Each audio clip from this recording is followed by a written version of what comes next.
That's the left-hand side door, the driver's side, so they'll need a new mirror. It's easier to change the door, Lou, thank you, than to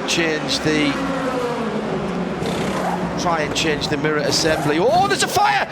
Spilled fuel, and the 67's alight in the pit lane. It was a flashback from the fuel filler. And that's not stopping. No, leave the door closed. It was in the cockpit. There was fire in the cockpit. There's fire in the cockpit. And Andy Prio is out. He's fine. But that hasn't stopped easily.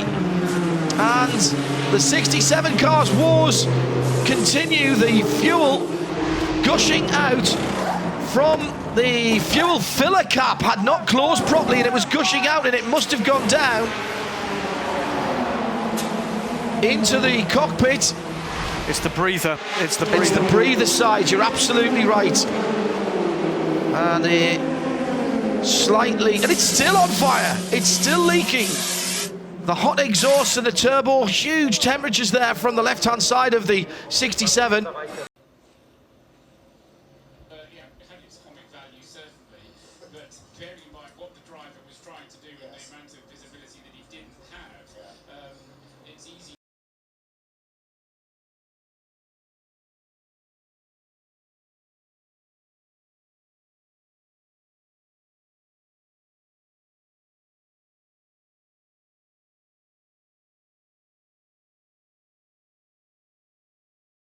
The Lamborghini's been cleared thanks to Yoda's uncle, who also spotted that and tweeted that in, that the Lambo's been moved. So we've now got no slow zone through the section after Exmuller towards Bergwerk has been cleared. The Lamborghini for Conrad Motorsport now on the back of a recovery vehicle and being driven back to the pits on the actual track. Got a vehicle behind it, a course car behind it, warning drivers, and then basically a flatbed truck with the Lamborghini on there. Now, Franz Conrad, we saw Franz bringing out his personal tool collection to get on with this, and I'm just kind of hoping it's something like an oil union or an oil pipe that's come adrift, and maybe he saw a warning in the car that enabled Frank Pereira to stop the car on the left-hand side of the track, because he's definitely not contacted the barrier. The car showing no damage whatsoever. No, not a mark so on I it, think excellent driving from Pereira, being heads up,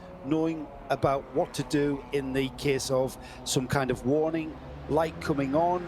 I don't know how familiar you are with the GT3 Lamborghini Huracan, Snowy. Have you ever driven anything like that in your day job? No, just noticing there. Sorry, just very, very quickly. No, I haven't. Noted the engine cover, which is the Perspex engine cover on that Lamborghini, unless it was just a light, almost looked like it was missing. Very happy to have had extra rest, because the concentration levels here are always required to be optimum, and it's even worse in these conditions. Hyundai coming in with a bonnet up and has managed to get in the pit lane. So number 89, not like the BMW a couple of years ago that drove into the end of the pit lane.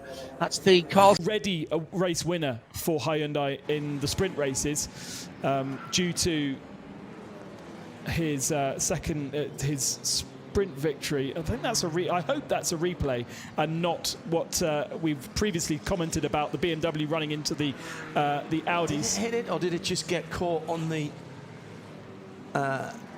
tow rope as it was being driven backwards by Jörg Müller? We've just seen Jörg Müller being towed away. There is still seemingly yellow flags down there, and on our screens we're seeing what seems to be a very similar incident where they've towed the car, and I think the Audi might have a little bit of damage. Hopefully not too much. Oh yes, the panel is missing. Oh yeah. Oh, that's a shame. So that's going to be an interesting insurance claim. What happened there? Well, the BMW racing car that I was towing ran into me. And his former employees, Aston Martin, in fact, David King got us involved in the first place back in 2007 was the first race that we covered here. And this is the first year that we've not had any Aston Martin involvement, but they are here with TF Racing. Mr. King, hope to see you here soon. There's still time, you know. Jump in a car, grab the Eurotunnel and get yourself down. You know you want to. He'd be taking in a bit of cricket this weekend as well, if I know. David?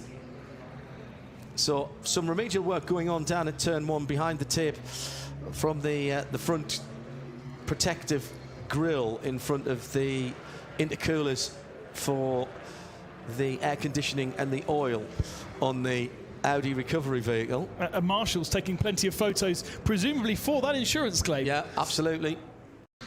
Oh, we've got a situation out on track with the number 160 pulling off. It's the KTM, von der Laden at the wheel, and it's going for the fire extinguishers. We've got a fire extinguisher on the car.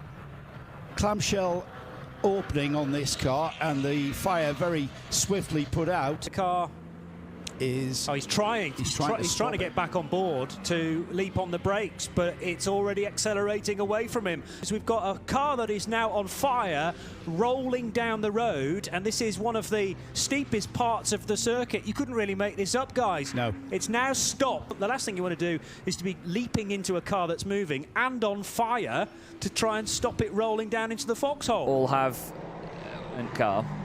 But honestly, the whole thing is rumbling and rattling. It's absolutely amazing. The whole thing is rumbling and rattling. It's absolutely amazing. The incredible sound that these cars make just echoes and echoes this circuit. Some of you that may have tuned in will find it maybe a little bit strange for the beautiful LMP3 cars to be led around by a massive, enormous truck. However, this is of course part of the International ADAC Truck Grand Prix here at the Nürburgring in 2022. So the trucks are very much the main focus of the weekend.